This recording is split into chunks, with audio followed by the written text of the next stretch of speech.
Ayan, so magandang araw mga kababayan, and this is Divine PH, and ito na nga mga kababayan, Sara Duterte nagsalita na. So kung matatandaan nyo kahapon po, nagkaroon siya ng recorded interview, no? At ito po, panoorin po natin and himay-himayin po natin yung mga binanggit niya nga po dito sa interview na ito. Hindi ako sumasagot sa question and answer sa budget hearing ng Office of the Vice President para sa budget proposal namin 2025. Gusto ko kasi na maintindihan ng taong bayan saan ba ako nanggagaling. Ayan. So, una sa lahat, Vice President Sara Duterte, hindi ka namin naiintindihan. Kasi po, pag sinabing budget hearing, kailangan talaga mapag-usapan para naman malaman ng ating mga mambabatas kung saan ba iaalat itong budget na hinihimo. Kasi mga kababayan, kung matatandaan nyo po, maraming na-flag ang COA.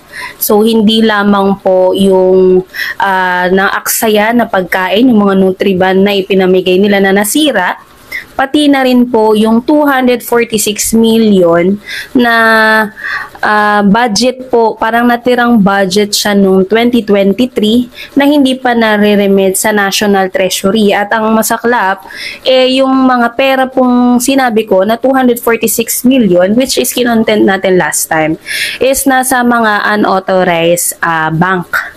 So, kung matatandaan nyo po, kung napanood nyo yung previous content natin, nabanggit ko po doon na yung 246 nga po, pinaparimit na ng pinaparimit po ng COA sa National Treasury. Kasi nga daw po, yung mga perang natira or yung mga pondo, budget na natira is mga nakalagay po sa mga hindi otorisadong bangko, no?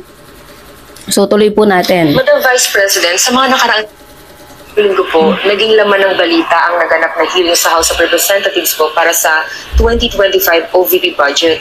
May mga nagsasabi na nag-asal retenelya daw po kayo, lalo na sa House of Representatives. Hindi daw po kasi kayo sanay na matanong sa mga bagay-bagay, kaya ganoon na lamang po ang naging asta ninyo. Ano po ang reaksyon niyo dito? Sanay ako na sumagot sa mga tanong ng mga bagay-bagay. Kaya nga, di ba, nagbibigay ako ng mga interview kahit hindi siya arranged na interview, mga ambush interview ng Correction lamang po, no? Sa dinami-dami ng mga interview, ambush interview, pre-recorded interview, parang mostly po ng kung nagbibigay siya ng opinion niya is dun sa mga pre-recorded.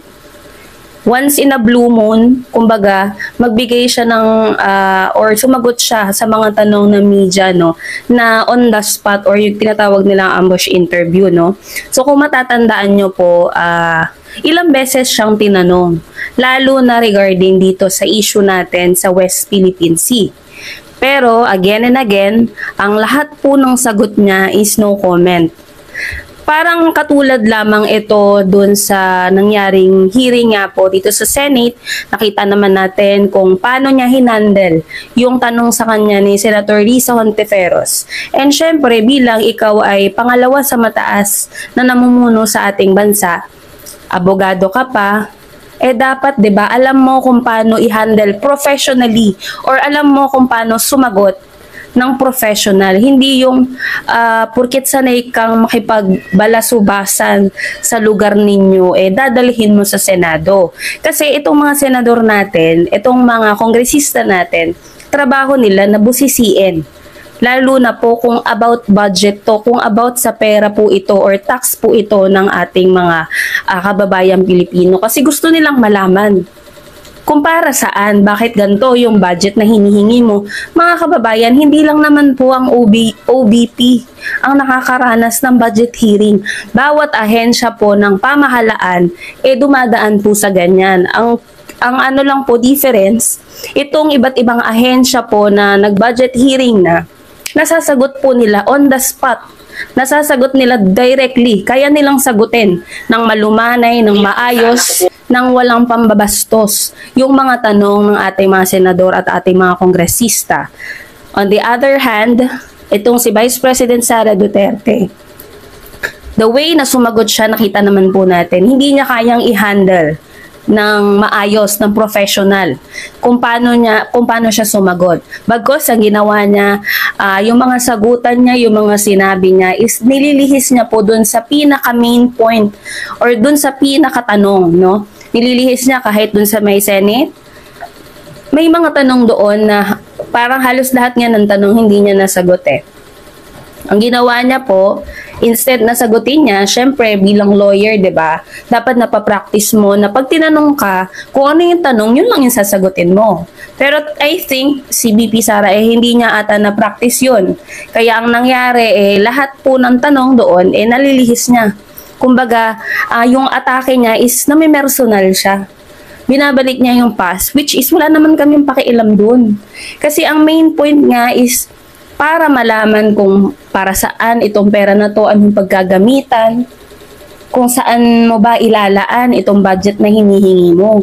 Hindi pwedeng siya yung mas above doon sa Senate at sa Congress.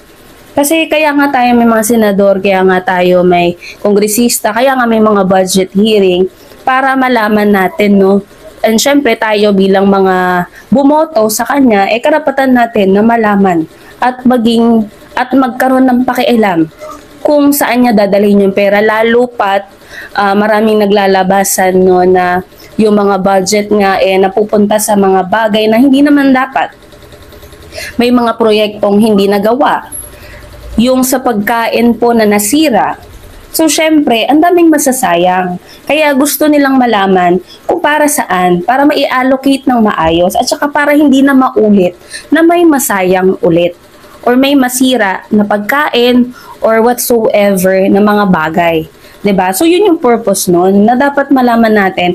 And siya bilang siya yung dating DepEd Secretary kasi may na-flag 2023 and siya bilang Vice President, responsibilidad niyang i-report kung ano po yung mga nagawa ng kanyang departamento at syempre kung ano-ano nga yung mga proyektong gagawin niya dun sa budget na yun. Kasi kung yan nga yung budget pa lang kung yung budget hindi mo kayang depensahan, hindi mo kayang sagutin, what more dun sa mga ibang bagay?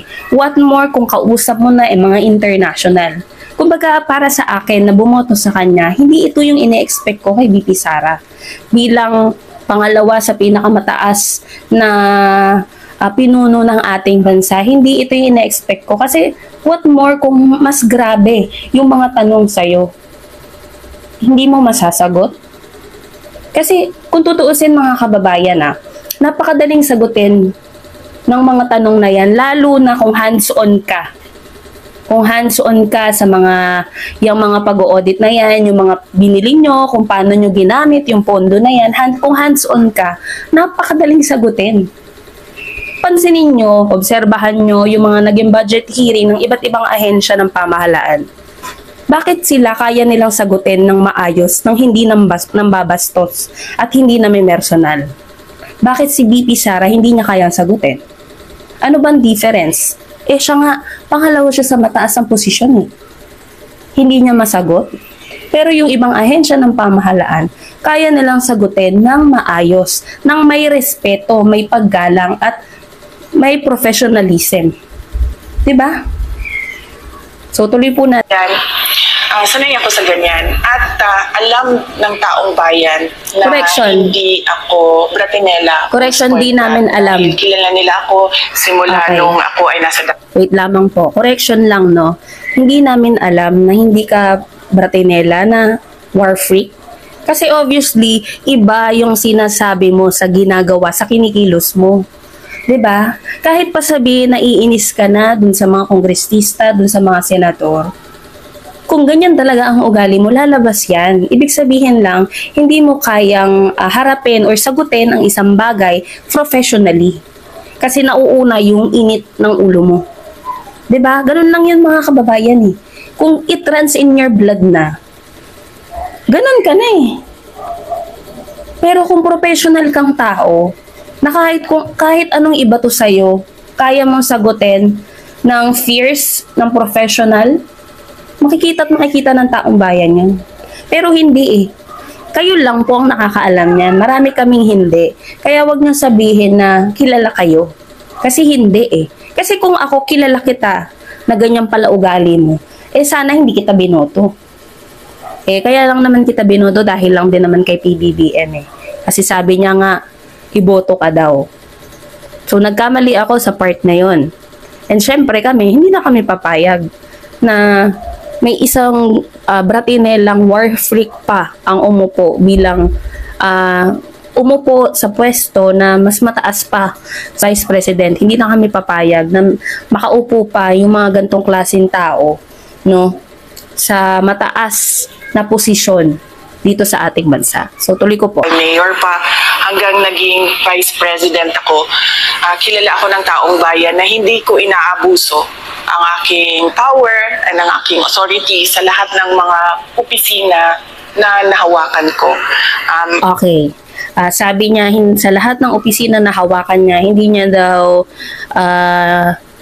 kumbaga ino-overpower yung kapangyarihan niya nga.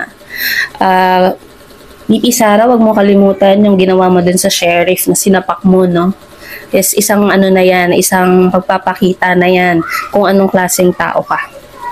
Taliwas doon sa sinasabi mo. So tuloy po natin. Ko ang buong bayan. Hindi po. Na hindi ako isang spoiled brat. In fact, nung ako ay lumalaki, hindi naman, ang mga kaibigan ko, hindi naman sila galing sa political na pamilya, sa mga mayayaman na pamilya, sa mga powerful na pamilya. Sila ay mga ordinaryong tao lamang at yun ang kinalakihan ko. Isang ordinaryong environment ng isang ordinaryong citizen ng ating I don't think bayan. Sa palagay ko, hindi lang sanay ang iilan na mga miyembro ng House of Representatives na hindi nila makuha yung gusto nila at gusto nilang marinig na sagot. At hindi sanay yung mga iilan na mga representatives natin na sinasagot sila Okay. sa kanila. So, cut po muna natin. So, sabi niya, hindi lang daw siguro sila sanay. At sabi nga niya, hindi lang daw sanay yung ilang kongresista na sagutin sila. So, una sa lahat, VP Sara, kung sinagot mo yung mga tanong, matatapos ka agad yan. Kasi kanina nagkaroon po ng diskusyonan na naman and hindi po siya umattend, no? So, ganito bang lasing leader ang iboboto nyo na pagka hindi niya kayang sagutin yung mga tanong, hindi siya a-attend? Paano na lang kung sa international na yan? Hindi pwedeng may mga nasa gilid ka dyan na bumubulong sa'yo. Dapat ikaw ang sasagot dyan pag may mga tanong sa'yo, may mga interview sa'yo. Kung sa House of Representative pa nga lang, sa Senate pa nga lang, hindi ka na makasagot. What more kung mga national leaders, yung mga foreign sa summit, yung mga summit, pag umatin ka na doon, paano mo sasagutin yun ng professional? May mga media rin na iba rin magtanong Kung matatandaan nyo, meron ngang nagtanong kay PBBM, baka pag si Sara yung tinanong ng mga ganyang bagay, maghurumentado na yan at mag-walk out. Kung sa Senate pa nga lang, hindi mo kayang madepensahan itong mga kaperahan na winaldas mo katulad ng confidential funds, pati yung budget noong 2023 and itong budget nga po para sa 2025. What more? Pagkakaharap mo na yung mga leaders, mga foreign leaders, pag umattend ka ng mga summit internationally. Paano na lang? Hindi ka rin makakasagot, magagalit ka din, magwawala ka rin. Alam nyo, normal sa mga kongresista natin na parang mainis. Bakit? Feeling kasi ni VP Sara kasi napanood ko po yung budget hearing noon last time kung paano siya sumagot, kung paano siya mampilosopo. Ganyan ba ang professional? Ganyan ba dapat sumagot ang Vice President? Ni minsan kayo ba nakita niya si PBBM na ng bastos ng ganyan, na mahiya ng ganyan, ng pilosopo ng ganyan? Wala, 'di ba? Kasi kahit na bastos yung kausap ni PBBM, kaya niya pong dalihin yun, kaya niyang sumagot professionally. Hindi yung gaganti siya. Hindi pwedeng si VP Sara kailangan budget ko to, pirmahan nyo to, aprobahan nyo to, nang wala ng question. Hindi pwedeng ganun. Kasi kaya nga po nagkakaroon ng hearing, nagkakaroon ng budget hearing para malaman kung may mga tanong kasi no mga previous na taon about dyan sa budget na yan, pati yung CF na yan, di ba? So kaya may budget hearing para malaman po tayo rin ng taong bayan, syempre, at ng mga kongresista, ng mga public officials, kung saan napupunta talaga yung mga pera. Kung bakit may mga katulad niyan, may nasayang na pera, may 246 na kailangan i-remit, yung mga ganong bagay. Yun. Kaya nagkakaroon ng budget hearing kasi nga tinatanong yan and kailangan malaman nila. And syempre tayo bilang concerned na Filipino, dapat malaman din natin, karapatan din natin malaman kung saan napupunta yung mga tax na ikinakaltas. 'Di ba? Hindi pwedeng, aprobahan mo yan, na ganun na lang. Hindi pwedeng ganun. Kailangan malaman natin kung saan napupunta yung mga pera na yan. Hindi yung after 11 days, magugulat ka na lang parang wala na. Wala na yung yung 125 million, 'di ba? Hindi pwedeng ganun. So tuloy po natin. Ng mga patutsada. Kaya sa tingin ko, isa din itong parang atake din nila na parang, Bratinela yan. Totoo naman. Na sumagot naman ako, hindi na lang sa gusto nila. Paano sumagot? Unang-unang mga kababayan, hindi naman siya sumagot eh. Wala siyang sinagot sa mga tanong.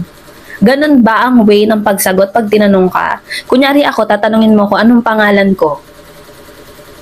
Kailangan ba sabihin ko, I will forgo, ganito, ganyan. Hindi mo naman sinagot, wala kang sinagot eh. Kasi puro I will forgo, blah blah blah, yun yung sagot mo. So, in short, hindi mo sinagot. Kaya wag mong ipipilit na sasabihin na sinagot mo kahit hindi naman. Pag ikaw ba, yung anak mo, tinanong ka, Mami, anong trabaho mo? I will forgo. Ganun din ba yung sagot mo? Hindi mo ba sasagutin ng direct to the point? Ang pinalalabas lang, ang lumalabas lang para sa akin hindi mo alam yung isasagot mo.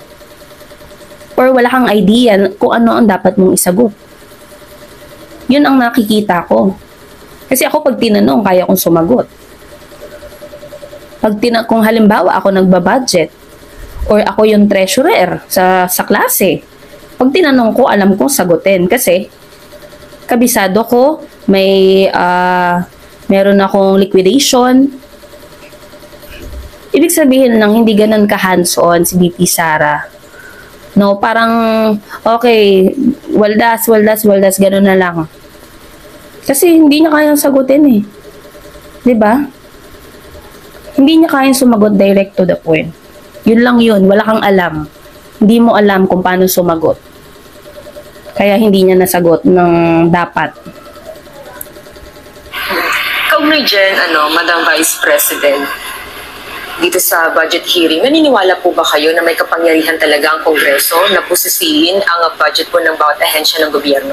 Siyempre, oo. Nakalagay yan sa ating saligang batas. I don't think so na alam niya. Kongreso natin ang merong power of the purse. Kaya nga, di ba, merong mga budget hearings at merong pagpasa ng budget mula sa House of Representatives at sa Senado natin, sa Kongreso natin. Kinikilala natin yan. Kaya nga, di ba, pumunta tayo doon sa Senate hearing, pumunta tayo doon sa House of Representatives na hearing dahil nagpresenta tayo ng budget. Ang ginawa ko lang ay sinabi ko, i-forgo namin yung question and answer. Ayan. So, kaya niya sinabing i-forgo kasi nga, hindi niya kayang sagutin yung mga tanong. Kasi nga, walang laman eh. Paano makakasagot? Ganun lang kasimple yun. Hindi ka naman makakagraduate ng simpleng tanong hindi mo masagot. No offense kasi ako kahit hindi naman ako nakatapos talaga ng college, kung ako yung nag-handle ng budget at may liquidation ako at namomonitor ko palagi, kaya kong sagutin yan kahit hindi ako lawyer, kahit hindi ako vice president. Pero ultimong yung confidential funds nga mga kababayan, hindi po niya masagot kahit yung mga USEC, hindi nila masagot kung saan napunta. 'Di ba? Doon pa lang eh. Kung ikaw nga na ikaw yung pinaka-head, hindi mo alam, Expectin mo pa yung mga under mo, hindi alam nila. Hindi din. Ganun lang kasimple. So nagpapakita lang, obvious mga kababayan, huwag na tayong maglokohan. Nahalata naman na yung ugaling pinakita ni Vice President Sara Duterte napaka-war freak, napaka-bratinela at walang respeto sa Senate at sa House of Representatives. Yun ang masasabi ko Kasi kung ikaw talagang tao professional, mabuting tao, kahit ano pang sabihin nila sa'yo, kaya mong sagutin. Nakita nyo naman si BBM. Kahit nung campaign 2016, paano siya bastusin ng mga kalaban niya. Hanggang ngayon na siya na yung naging presidente. Paano niya sagutin yung mga tanong na hindi naman dapat at paulit-ulit na tanong, actually. Kaya niyang sagutin professionally na hindi nakakapagsalita ng di maganda. 'Di ba? So, ganun lang. Makikita mo kung sino yung totoong leader at hindi at yung nagpapakitang tao lang. Makikita mo. So, yun lang mga kababayan. Maraming salamat po and God bless po sa inyo lahat.